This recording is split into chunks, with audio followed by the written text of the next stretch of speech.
Avançando agora para a lição da segunda-feira, nós temos um detalhe interessante. Eu até não considerei a parte final da lição do domingo, que já introduz estes versos que vão do 31 ao 36, por um propósito interessante, porque a lição vai considerar isso de forma mais abrangente aqui na segunda-feira.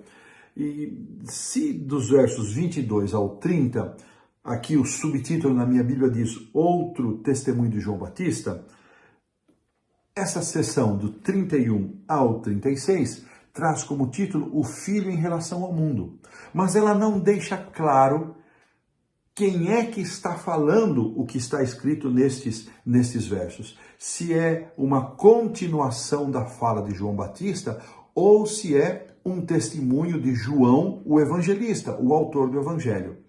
As opiniões se dividem, pelo que eu pude observar e buscar, os autores da nossa lição dão a entender, eles não afirmam categoricamente, mas dão a entender que esta fala é uma continuidade da fala de João Batista, e não há problema nenhum em pensar assim. Mas outros comentaristas, e uma boa parte deles, dá a entender que estes são comentários de João, o evangelista, o autor do evangelho. Seja como for, se vem de um ou de outro João, não vai fazer tanta diferença. O que mais importa é o conteúdo que nós podemos extrair destes versos.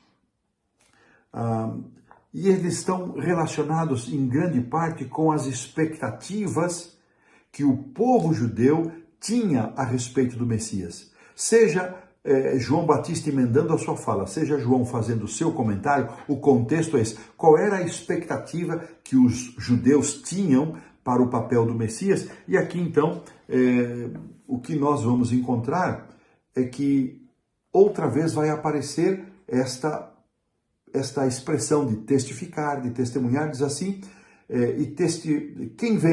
verso 31, quem vem das alturas certamente está acima de todos. Quem vem da terra é terreno e fala da terra. Quem veio do céu está acima de todos e testifica o que tem visto e ouvido, contudo, ninguém aceita o seu testemunho. E ele continua dizendo, quem todavia lhe aceita o testemunho por sua vez, certifica que Deus é verdadeiro. E ele vai arrematar esta sessão com o verso 36. Eu vou pedir que a nossa produção coloque aqui os caracteres na tela desse verso 36, que diz o seguinte: por isso, quem crê no Filho tem a vida eterna. O que todavia se mantém rebelde contra o Filho não verá a vida, mas sobre ele permanece a ira de Deus. Aqui nesse sentido, este verso 36 é muito parecido com algumas declarações que nós encontramos na primeira carta de João. Quem tem o Filho tem a vida está no Filho, e quem tem o Filho tem a vida eterna. O que João está querendo dizer, seja o Batista ou o evangelista, não importa, já mencionei, ele está dizendo a expectativa que muitas pessoas tinham de um Messias que lideraria uma campanha de libertação do Império Romano, que lideraria uma campanha da supremacia judaica no mundo. Essa expectativa não vai se cumprir.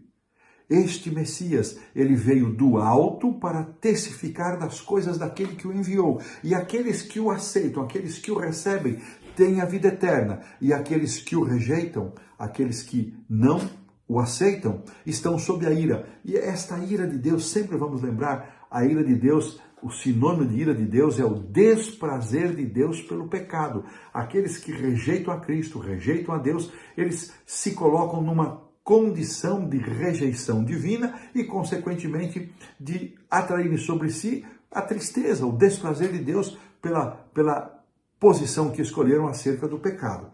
A lição ainda também traz aqui um texto do Desejado de Todas as Nações, que diz assim: quando no batismo de Jesus o Batista o apontou como Cordeiro de Deus, uma nova luz foi projetada sobre a obra do Messias. A mente do profeta foi dirigida às palavras de Isaías, como cordeiro foi levado ao matadouro, citação lá de Isaías capítulo 53. Então, quando o Batista revela, ele está mostrando um aspecto do ministério, uma ênfase do ministério de Cristo, a ênfase do Messias sofredor que viria não só como rei, não só como sacerdote, mas também como vítima, como sacrifício, o sacrifício de substituição, o sacrifício vicário para dar a sua vida em lugar dos pecadores. E aqui ainda nos é citado na parte final do parágrafo que o conhecimento de que Jesus é o Cordeiro de Deus e que ele vem de Deus por meio do poder convincente do seu Espírito, vai aparecer, esse tema vai aparecer com frequência nos escritos de João. A salvação não vem de fontes humanas, da filosofia humana, de instruções avançadas, mas ela vem somente de Deus, para um coração que se abre, que se rende para uma vida de fé e obediência a esse Jesus. Que interessante esse testemunho. Então, consideramos na lição do domingo o testemunho direto de João Batista, na lição de segunda-feira esse outro testemunho que exalta a origem de Cristo, a origem divina, celestial de Cristo e o propósito de sua missão, conduzindo as pessoas a um chamado e a um convite para que aceitem e recebam esse Cristo, porque assim o fazendo, vão ter vida eterna e aqueles que não fizerem também estão selando a sua decisão, a sua eternidade sem Deus, mas livre dos horrores de um inferno ardendo para todo sempre. Que Deus possa nos abençoar, irmãos, que tenhamos sabedoria, sensibilidade de escolhermos o lado certo, aceitarmos este Cristo que vem do Pai, que vem do alto, de quem João Batista, de quem João Evangelista testemunharam, e que é o único que nos pode dar a vida eterna, que esta vida seja a minha bênção e a sua bênção. Aqui pomos um ponto final na lição da segunda-feira.